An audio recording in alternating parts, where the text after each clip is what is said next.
একদম নতুন স্টাইলে আলু পরোটা এভাবে বানালে প্রত্যেকটা পরোটা যেমন ফুলবে তেমন ভেতরেও কিন্তু অসংখ্য লেয়ার হবে আর খেতে তো দারুণ লাগবে। এর সাথে আর অন্য কিছুর প্রয়োজনই হবে না, শুধু শুধুই খেয়ে নেওয়া যাবে। তো এই পরোটা বানানোর জন্য এখানে আমি দুটো মিডিয়াম সাইজের সিদ্ধ আলুকে খুব ভালো করে কাঁটা চামচ দিয়ে মেখে নিচ্ছি। আলু মেখে নেওয়া হয়ে গেলে ওর মধ্যে দিয়ে দিচ্ছি পরিমাণ মতো লবণ, খুব সামান্য একটু চিনি দিলাম, আর হাফ চামচ দিয়ে দিলাম ভাজা মশলা, জিরে ধনে শুকনো লঙ্কা শুকনো কলায় ভেজে গুঁড়ো করে নিয়েছিলাম সেটাই হাফ চামচ দিলাম, হাফ চামচ চাট মশলা আর হাফ চামচে একটু কম দিলাম চিলি ফ্লেক্স, 2 চামচ সাদা তেল দিয়ে সমস্ত কিছু খুব ভালো করে আলুর সাথে মেখে নিচ্ছি। মেখে নেওয়া হয়ে গেলে দিয়ে দিচ্ছি ওর মধ্যে 1 কাপ ময়দা। আজকের পরোটা আমি ময়দা দিয়ে তৈরি করছি, আপনারা চাইলে আটা ময়দা মিশিয়েও তৈরি করতে পারেন কিংবা শুধু আটা দিয়েও তৈরি করতে পারেন, তবে ময়দা দিয়ে তৈরি করলে টেস্টটা তো অবশ্যই বেশি ভালো লাগবে। এখন ময়দাটা দিয়ে কিন্তু আলুর সাথেই মেখে নিলাম, এক ফোঁটাও এর মধ্যে জল দিইনি। আস্তে আস্তে মাখতে মাখতেই কিন্তু এটা মেখে নেওয়া হয়ে যাবে, কোনো জলের প্রয়োজনই হবে না। তো সুন্দর করে একদম একটা ডোয়ের মতো মানে মসৃণ ডোয়ের মতো মেখে নিয়েছি। খুব সুন্দর করে কিন্তু মেখে নিতে হবে, আর এইরকম সফটই হয়েছে ডোটা। এবারে এটাকে ঢাকা দিয়ে 10 মিনিটের জন্য রেস্টে রাখবো। ততক্ষণে একটা ঘোল বানিয়ে নেব। একটা বাটির মধ্যে 3 টেবিল চামচ ঘি নিলাম, ওর মধ্যে 1 টেবিল চামচ কর্নফ্লাওয়ার দিয়ে খুব ভালো করে মিশিয়ে একটা ঘন টাইপের ঘোল তৈরি করে নিচ্ছি। ঘোলটা কিন্তু ঠিক এইরকম ঘন হবে। এইবার পরোটা তৈরি করে নেব, তবে তার আগে একটা ছোট থালার মধ্যে 2টো ডিম ফাটিয়ে নিচ্ছি। ডিমের মধ্যে দিয়ে দিচ্ছি পরিমাণ মতো লবণ, আর হাফ চামচ একটু কম দিলাম চিলি ফ্লেক্স, দিয়ে দিলাম অল্প পরিমাণে একটু পেঁয়াজ কুচি, পেঁয়াজ কিন্তু একদমই মিহি করে কেটে নিয়েছি, আর অল্প দিয়ে দিলাম ধনেপাতা কুচি।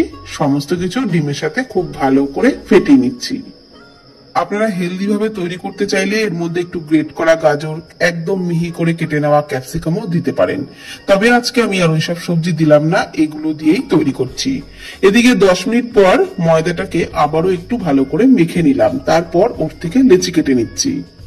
লেচিগুলোকে সব মিডিয়াম সাইজের করেই কেটে নিয়েছি। এইবার এক একটা লেচি হাতে নিয়ে একটু পাকিয়ে নিলাম, তারপর শুকনো ময়দা দিয়েই বেলে নেব। প্রথমে একটা গোল পরোটার মতনই বেলে নেব। যেহেতু এই ডোটা আলু দিয়েই তৈরি করা হয়েছে সেই কারণে এই ডোটা কিন্তু একটু নরম হবে, তাই বেলার সময় একটু সাবধানেই বেলবেন। তো আমি এখানে একটা মিডিয়াম সাইজের করেই পরোটা বেলে নিয়েছি, খুব মোটাও বেলিনি আবার কিন্তু পাতলাও বেলিনি। এইবার যে গোলটা বানিয়ে নিয়েছিলাম সেটা মাঝখানে বেশ খানিকটা পরিমাণে দিয়ে দিলাম, হাফ চামচ মতো। তারপর গোলটাকে পুরো রুটিটার উপরে ভালোভাবে মাখিয়ে নিলাম। এইবার একটা ছুরি দিয়ে ওপর নিচে ঠিক এইরকম 2টো করে দাগ কেটে দিলাম। এইবার এইরকম ভাবে ভাঁজটা করে নিতে হবে।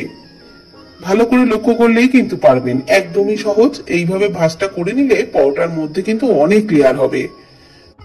তো প্রতিটা লেচিকেই কিন্তু আগে এইভাবে তৈরি করে নেব, তারপর বেলে নেব। একটা লেচি রেডি হয়ে গেছে, আর একই রকম ভাবে সবকটাই আমি রেডি করে নিয়েছি। এখন এক একটা লেচি নিয়ে এইভাবে বেলে নিচ্ছি, মানে আবারও 4 কোনা পরোটার মতো বেলে নিচ্ছি। খুব বেশি পাতলা করে বেলার দরকার নেই, মোটামুটি মিডিয়াম সাইজের করে বেলে নিলেই হবে। তো একটা পরোটা কিন্তু বেলে নেওয়া হয়ে গেছে। এখন ফ্রাইং প্যানে তেল কোনো কিছু ছাড়াই শুধু পরোটাটা 2 পিঠ সেকে নিচ্ছি। 2 পিঠ একটু চেপে চেপে ভালো করে সেকে নিলাম। তারপর এই পরোটা তুলে ওই গরম অবস্থাতেই যে ডিমের গোলাটা তৈরি করেছিলাম ওর মধ্যে কিন্তু ডুবিয়ে নেব, তবে তার আগে ফ্রাইং প্যানে একটু সাদা তেল দিয়ে দিলাম। তারপর পরোটাটাকে ডিমের গোলায় ডুবিয়ে ওই ফ্রাইং প্যানের মধ্যে দিয়ে দিলাম, আর উপর থেকে পেঁয়াজ ধনেপাতা কাঁচা লঙ্কা ওগুলো একটু দিয়ে দিচ্ছি। চামচ দিয়ে একটু পেঁয়াজ ধনেপাতা কাঁচা লঙ্কা এগুলোকে ছড়িয়ে দিয়ে উল্টে পাল্টে বেশ লালচে করে কিন্তু ভেজে নিতে হবে। আর এইভাবে চেপে চেপে ভাজতে ভাজতেই দেখবেন একদম প্রত্যেকটা পরোটাই বলের মতো ফুলে উঠবে, একটাও কিন্তু মিস হবে না। যদি ডোটা পারফেক্ট মাখা হয় তাহলে কিন্তু পরোটা এইরকম সুন্দর ফুলবে। তো একইভাবে আরো একটা পরোটা ভেজে দেখাচ্ছি। প্রথমেই কিন্তু তেল ছাড়া ভেজে নিয়েছি, তারপর ওই ডিমের গোলার মধ্যে ডুবিয়ে ফ্রাইং প্যানে অল্প তেল দিয়ে তার মধ্যে একই রকম ভাবে এটাও ভেজে নেব।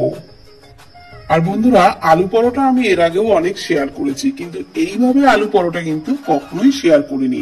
এইভাবে একবার বানিয়ে দেখবেন, সত্যি অসাধারণ টেস্ট হয়।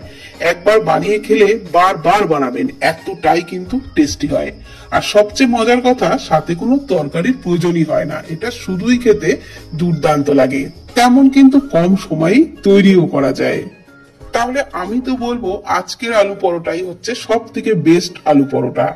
এর মতো আলু পরোটা কিন্তু আর হয়ই না। যেমন ফুলকো হবে, তেমন ভেতরে লেয়ার হবে, তেমন খেতেও টেস্ট হবে। তো অবশ্যই ট্রাই করুন। তো একইভাবে আমি সবকটা পরোটাকেই ভেজে নিয়েছি, আর প্রত্যেকটাই কিন্তু খুবই সুন্দর হয়েছিল, খেতেও দারুণ টেস্ট হয়েছিল। তো আপনারাও এইভাবে বানিয়ে ফেলুন, আপনাদেরও দারুণ লাগবে। আর ভিডিওটি ভালো লাগলে প্লিজ কমেন্ট করবেন। ভালো থাকবেন, সুস্থ থাকবেন, ধন্যবাদ।